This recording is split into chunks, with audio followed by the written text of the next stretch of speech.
ሰላም ጤና ይስጥልን ክቡራን የዩቲዩብ ቤተሰቦች፣ የሰዓቱን አጫጭር መረጃዎች እየቀርብ ያለው እስከ ፍጻሜው አብራችሁን ቆዩ።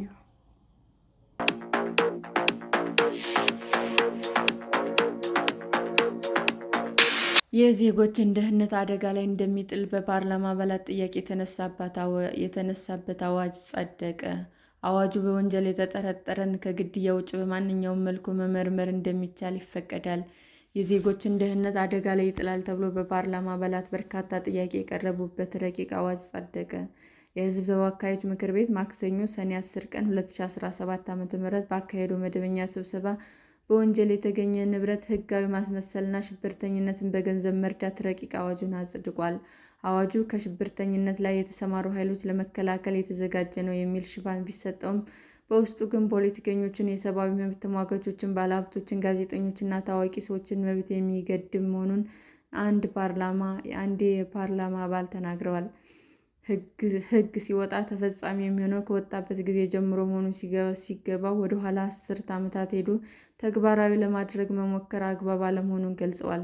አክለውም ማህበረሰቡ ማስረጃውን የማስቀመጥ ልምድ ዝቅተኛ መሆኑ እየታወቀ ይህ ሕግ መዘጋጀቱ የተወሰኑ ግለሰቦችን ወይም ቡድኖችን ለማጥቃት ታስቦ እንደሆነ የሚያመላክት ነው በማለት ተናግረዋል። ወደ ኋላ ሄዶ ተግባራዊ የሚደረግ ሕግ የምናወጣው እውነት ሙስናን ለመከላከል ከሆነ ስርዓቱ ሙስና መገለጫው በመሆኑ የኢህአዴግ ሀገሪቱን ከተቆጣጠረበት ግንቦት 20 ቀን በ1983 ዓ.ም ወዲህ ጀምረን ለምን አናደርገውም በማለት ጠይቀዋል። የአብን ተወካይ የፓርላማ አባል ደሳለኝ ጫኔ አዋጁ ቁጥር 782/2005 እና በ1176/2012 ባለፉት ዓመታት ተፈጻሚ የሆነበትን መንገድ ስጋት እንደፈጠረባቸው ገልጸዋል።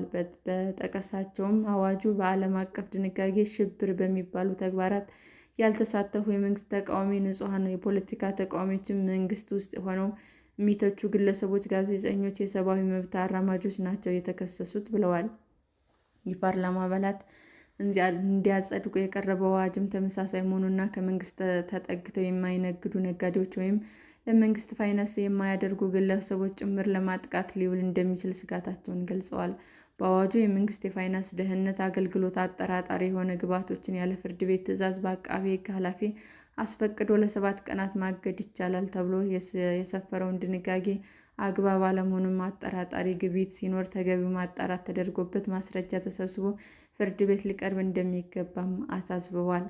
በሽፋን ውስጥ የሚካሄድን ምርመራ የሚያካሂድ ግለሰብ ከግድያ ውጭ ባለ ወንጀሎች አይጠየቅም ተብሎ በአዋጁ የተደነገገው ሊስተካከል ይገባል ያሉት ደሳለኝ ምርመራ ከሚካሄድበት ግለሰብ ጋር ተነጋግሮ የሙስና ወንጀል ቢሰራ እንዲሁም ኢሰብአዊ በሆነ መንገድ ምርመራ ቢካሄድ አይጠየቅም ማለት ነው ሲሉ ጠይቀዋል። አክለውም በሰብአዊ መብቶችና ኢትዮጵያ በፈረመቻቸው ዓለም አቀፍ ድንጋጌዎች የተካተቱ ወንጀሎች አለመፈጸሙና ድርጊቱ ራስን መከላከል መሆን እንደሚገባው፣ ካልሆነ ግን የዜጎችን መብት በከፍተኛ ሁኔታ የሚጋፋ ነው ሲሉም አሳስበዋል። በአዋጁ የተቀመጡ ቅጣቶች የተጋነኑ መሆናቸውን ገልጸው ደመወዝ እንዲሻሻል ጥያቄ በሚቀርብበት ሀገር መንግስት የዋጋ ግሽበትን ለቅጣት ተመን ማሻሻያ ምክንያት አድርጎ ማስቀመጡን እንዳስገረማቸውም ተናግረዋል። ቀደም ባሉት ጊዜያት ከሀገሪቱ ተዘርፎ የወጣ 29 ቢሊዮን ዶላር መኖሩን የገለጹት ሌላው የፓርላማ አባል ገንዘቡ በማስመለስ በኩል የተገኘ ውጤት አለመኖሩን አስታውሰዋል።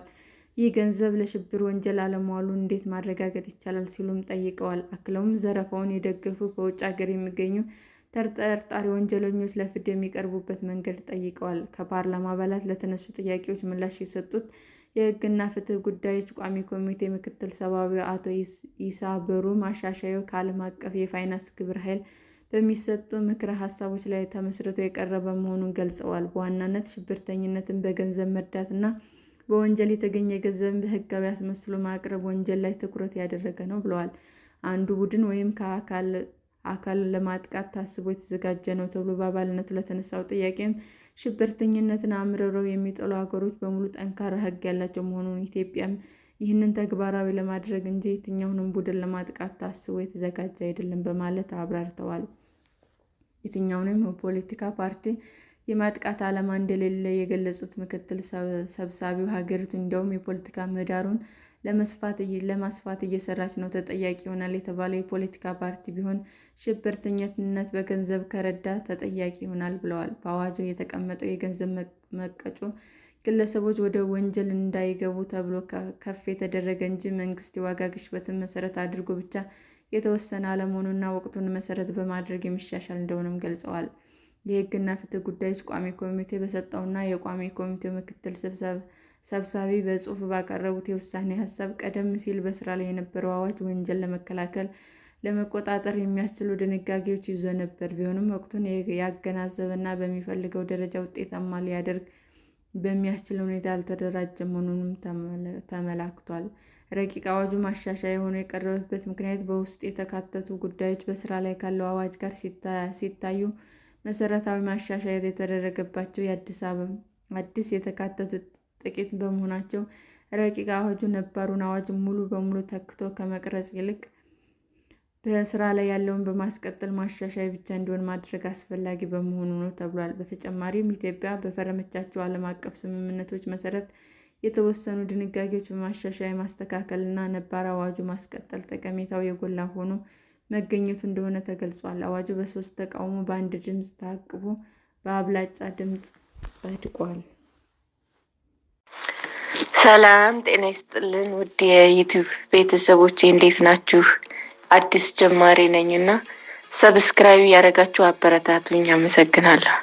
ክቡራን የዩቲዩብ አድማጮቻችን ለሰዓቱ ያቀረብኩላችሁ አጫጭር መረጃዎች ይህንን ይመስል ነበር። በሌላ መረጃ እስክንገናኝ ሼር፣ ላይክ፣ ሰብስክራይብ እንዲሁም ቢቀርብልን የምትሉት መረጃ ካለ ኮመንት እያደረጋችሁ ቸር ቆዩን።